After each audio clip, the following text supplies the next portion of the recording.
Hello friends, स्वागत है आपका मेरे इस वीडियो में। तो आज की इस वीडियो में हम लोग देखने वाले हैं कि डीएसएस है क्या। चलिए फ्रेंड्स, तो डीएसएस को एक आसान से उदाहरण से समझते हैं। ठीक है, तो हम एक हाईवे का उदाहरण लेंगे फ्रेंड्स। ठीक है, तो मान लेते हैं कि एक हाईवे है। ठीक है, और उस पर 6 लेन हैं, 6 रोड हैं। ठीक है, तो उसमें एक चीज़ पक्का है फ्रेंड्स कि एक बार में एक लेन पे सिर्फ एक ही गाड़ी जाएगी। ये चीज़ कंडीशन मैं डाल रहा हूँ फ्रेंड्स, आपको आराम से समझाने के लिए। एक लेन में एक बार में एक ही आदमी जा सकते हैं या आ सकते हैं। ठीक है, तो इस हाईवे 6 लेन हाईवे को हम लोग 2 भाग में डिवाइड करते हैं।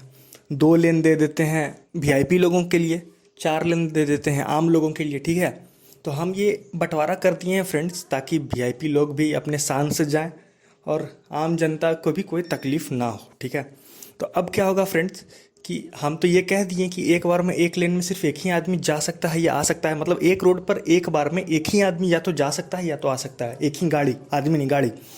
तो उसमें क्या होगा फ्रेंड्स, मान लो कि वीआईपी लेन के लिए दो वीआईपी लोगों के लिए 2 लेन जो हमने डाली हैं, उसमें कभी ऐसा भी हो सकता है कि 3 वीआईपी लोग आ जाएं। तब क्या होगा भाई?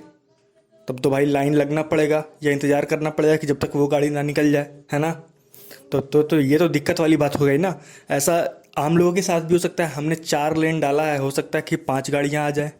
तब क्या होगा फ्रेंड्स, एक के पीछे एक लाइन लगना पड़ जाएगा फ्रेंड्स, क्योंकि एक बार में एक लेन में सिर्फ एक ही गाड़ी को हम लोग जाने दे रहे हैं। तो इस तरह का दिक्कत आ रहा है फ्रेंड्स एक हाईवे पे। ठीक है, तो हाईवे पे इस तरह का दिक्कत को आप कैसे हटा सकते हैं?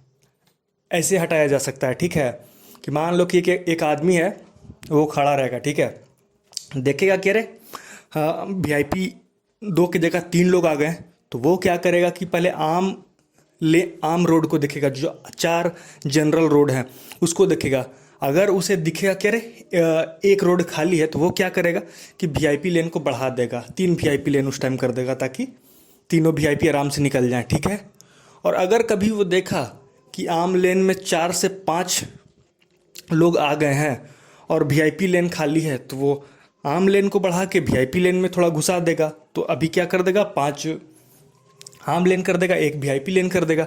तो इस तरह से वो एक आदमी फ्रेंड्स इस तरह से कर सकता है, बैरिकेटिंग मार के, कि कभी आम लेन को बढ़ा दे रहा है, कभी वीआईपी लेन को बढ़ा दे रहा है ना। तो इस तरह की चीज़ें करके वो इस मुसीबत से बच सकता है फ्रेंड्स, है ना।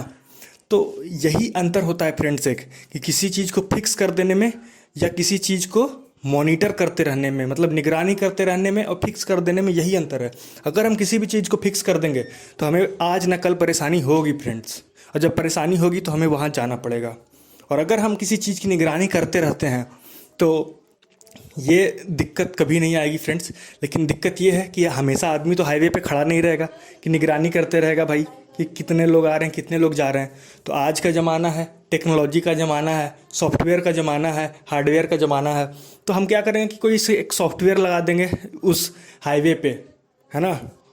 और ये कर देंगे कि वो सॉफ्टवेयर जिसको करते हैं आर्टिफिशियल इंटेलिजेंस। मैं एक उदाहरण दे रहा हूँ फ्रेंड्स, अभी सब चीज़ें आई नहीं है, मैं बस एक उदाहरण दे रहा हूँ। एक सॉफ्टवेयर लगा दिया और वो सॉफ्टवेयर देख के ही अपना लेन कर रहा है। मतलब वीआईपी लोगों के लिए जब ज़रूरत पड़ रही है तो वो वीआईपी लेन बढ़ा दे रहा है, जब जनरल लोगों की ज़रूरत पड़ रही है तो जनरल लोगों की लेन बढ़ा दे रहा है।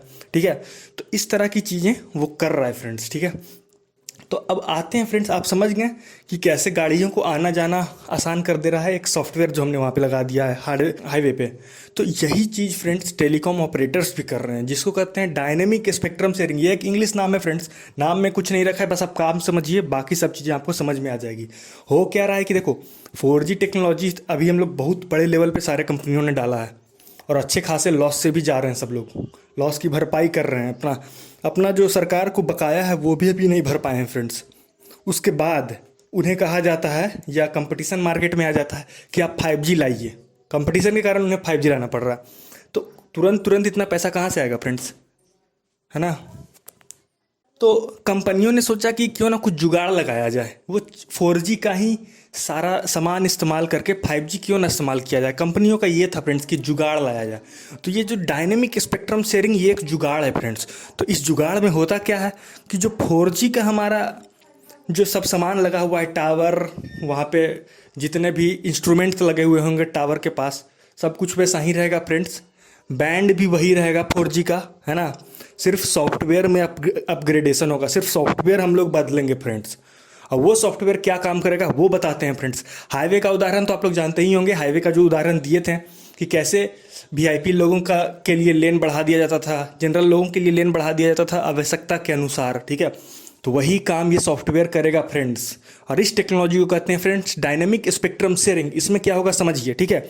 आपको एक एरिया का उदाहरण लेके हम समझाते हैं कि मान लो कि एक एरिया है जहाँ 100 आदमी रह रहे हैं, ठीक है।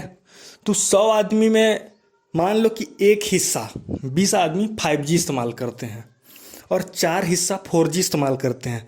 तो कंपनी तो एक ऐसे भी कर सकता था कि जो उसका जो बैंड है, बैंड यहाँ पे हाईवे है फ्रेंड्स, ठीक है। बैंड को हाईवे समझ के रखिए और बैंड से कंफ्यूज ना होइए।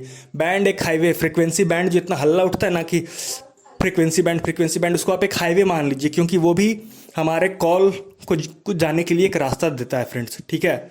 हमारे कॉल को जाने के लिए एक रास्ता देता है, इसीलिए उससे बैंड को एक हाईवे मान के चलिए फ्रेंड्स, ठीक है। तो मान लेते हैं कि एक एरिया है, वहाँ 100 लोग हैं, जिसमें से एक हिस्सा 20 लोग 5G इस्तेमाल कर रहे हैं और 80 लोग 4 हिस्सा 4G इस्तेमाल कर रहे हैं। तो अब होगा क्या, अगर कंपनी अपना बैंड का एक हिस्सा 5G को दे दे और 4 हिस्सा 4G को दे दे, टोटल 5 हिस्सा है, ठीक है। एक हिस्सा 5G को दे दे, 4 हिस्सा 4G को दे दे, तब क्या होगा, कुछ समय के लिए चीज़ें तो सही चलेंगी, लेकिन जैसे दिन गुजरेगा और लोग 5G से जुड़ेंगे, फिर क्या, फिर उसे आके बदलाव करना पड़ेगा, फिर और 5G से जुड़ेंगे, फिर और उसे आके बदलाव करना पड़ेगा, क्योंकि 5G को चलने के लिए भी तो रोड चाहिए, बैंड चाहिए। रोड को यहाँ पे बैंड समझिए, 5G को भी चलने के लिए यहाँ पे रोड बैंड चाहिए। और अगर लोग बढ़ेंगे तो उन्हें निरंतर आके बैंड में बदलाव करते रहना पड़ेगा और ये बहुत मुश्किल हो जाएगा फ्रेंड्स। मान लेते हैं कि अचानक कस्टमर बढ़ गए, 20 थे अभी 30 हो गए, तो जब तक वो आके सुधारेगा तब तक तो आदमी का काम नहीं हो पाएगा, पागल हो जाएगा भाई, फ़ोन नहीं लग रहा है, इंटरनेट नहीं चल रहा है, तो कंपनी का भी नाम खराब होगा, है ना। तो इस तरह की चीज़ें से एक तो ये चीज़ हो गया और एक हो गया कि कॉस्ट फैक्टर के कारण, मतलब पैसा कम लगे। कंपनी क्या कर रहा है कि एक सॉफ्टवेयर डेवलप कर रहा है फ्रेंड्स। वो सॉफ्टवेयर क्या करेगा ना कि वो जो बैंड है ना, वो बैंड को सर्वेलेंस करते रहेगा, मतलब निगरानी करते रहेगा, उस पर देखेगा कि उस एरिया में 100 में से कितने लोग 5G इस्तेमाल करते हैं। मान लो कि अभी 20 लोग 5G इस्तेमाल कर रहे हैं 100 में से, मतलब एक हिस्सा 5G इस्तेमाल कर रहे हैं, तो वो अपने बैंड, अपने रोड का एक हिस्सा 5G को देगा। मान लो कि 1 महीने बाद या ठीक 1 मिनट बाद ही ऐसा हो जाए कि 20 की जगह 40 लोग 5G इस्तेमाल करने लगे, तो वो सॉफ्टवेयर क्या करेगा, तुरंत 40 लोगों को बैंड प्रोवाइड करेगा कॉल लगाने के लिए। बैंड मतलब रोड, आप समझिए फ्रेंड, जो वहाँ पे वीआईपी लोगों को प्रोवाइड कर रहा था, तुरंत वीआईपी का रोड बढ़ा दे रहा था फ्रेंड्स। ये चीज़ यहाँ भी होगा फ्रेंड्स, जैसे ही 20 की जगह 40 5G यूज़र्स आएंगे, ये बैंड बढ़ा देगा 5G का, कहेगा कि इस्तेमाल करो, रोड दे देगा फ्रेंड्स। और कभी ऐसा भी हो सकता है कि मान लो कि किसी एरिया में 4G बढ़ते चला जाए, किसी कारणवश आदमी 4G बढ़ जाए, मान लो कि अभी 2 हिस्सा 5G था, अब एक हिस्सा पे 5G गिर जाए, ठीक है, 4G बढ़ जाए, तो उस टाइम वो क्या करेगा फ्रेंड्स, वो देखेगा एरिया को, तुरंत वो देखेगा फ्रेंड्स, मैं तो इतना टाइम ले रहा हूँ, वो 10 मिली सेकेंड या 100 मिली सेकेंड लेगा, और वो क्या करेगा फ्रेंड्स कि रोड बढ़ा देगा फ्रेंड्स 4G वालों के लिए, ताकि वो लोग आसानी से कॉल कर सकें, इंटरनेट चला सकें फ्रेंड्स। तो इस तरह से फ्रेंड्स 4G और 5G के नेटवर्क्स को मैनेज करने का जो टेक्नोलॉजी है ना, उसे डायनेमिक स्पेक्ट्रम शेयरिंग कहते हैं। एक बार फिर से बोल रहा हूँ फ्रेंड्स, जो 4G और 5G को एक साथ एक बैंड पे जो चलाने वाला टेक्नोलॉजी है फ्रेंड्स, उसको डायनेमिक स्पेक्ट्रम शेयरिंग कहते हैं फ्रेंड्स। और ये टेक्नोलॉजी एयरटेल टेस्ट कर रहा है फ्रेंड्स, जियो नहीं टेस्ट कर रहा है फ्रेंड्स, जियो अपना ला रहा है फ्रेंड्स 5G, एकदम प्योर 5G ला रहा है फ्रेंड्स। तो इसका एक फ़ायदा ये हो सकता है ना फ्रेंड्स कि स्पीड जियो में ज़्यादा देखने को मिल सकता है फ्रेंड्स, क्योंकि जियो बहुत इन्वेस्ट कर रहा है फ्रेंड्स, है ना। और एयरटेल में भी ठीक ठाक स्पीड मिलेगा, ऐसा नहीं है कि बेड़ा गर्क रहेगा, मतलब ठीक ठाक रहेगा, 50 Mbps तक मान लो आप, 50 से 60 Mbps। हालांकि वो लोग 100 Mbps का टेस्टिंग किए हैं, लेकिन वो लोग का एकदम बहुत अच्छा औजार के साथ वो लोग टेस्ट करते हैं, मतलब बहुत अच्छे इंस्ट्रूमेंट्स के साथ वो लोग टेस्ट करते हैं, तो इसीलिए 100 Mbps वो एक आइडियल स्पीड है फ्रेंड। तो उतना तो मान लेते हैं हम लोग को नहीं मिल पाएगा, 50 Mbps मान लो, फिर भी ठीक है फ्रेंड्स। अभी 4G में कितना मिल पा रहा है, 2 से 4 Mbps मिल रहा है फ्रेंड्स, 5 Mbps, तो 50 Mbps हमारे लिए वो भी अच्छी बात ही होगी, है ना। तो ये था फ्रेंड्स डायनेमिक स्पेक्ट्रम शेयरिंग। आशा करते हैं फ्रेंड्स कि आप लोग इसे समझे होंगे, और अगर आपको ये वीडियो अच्छा लगा तो इसे लाइक करें, शेयर करें, सब्सक्राइब करें, और अगर आपको कोई भी पार्ट नहीं समझ में आया तो आप कमेंट करें फ्रेंड, मैं उसका वीडियो एक बना दूंगा फ्रेंड्स। कोई भी ऐसा शब्द जो आपको नया लगा हो आप कमेंट करें, मैं उसे एक नया ये वीडियो बना दूंगा फ्रेंड्स। आप, मेरा मेन उद्देश्य है फ्रेंड्स आप लोग को सारी चीज़ें अच्छे से समझाना, टेक्नोलॉजी को बहुत आसान भाषा में समझाना। ठीक है फ्रेंड्स, तो इसी बात के साथ अंत करते हैं वीडियो को। जय हिंद, जय भारत।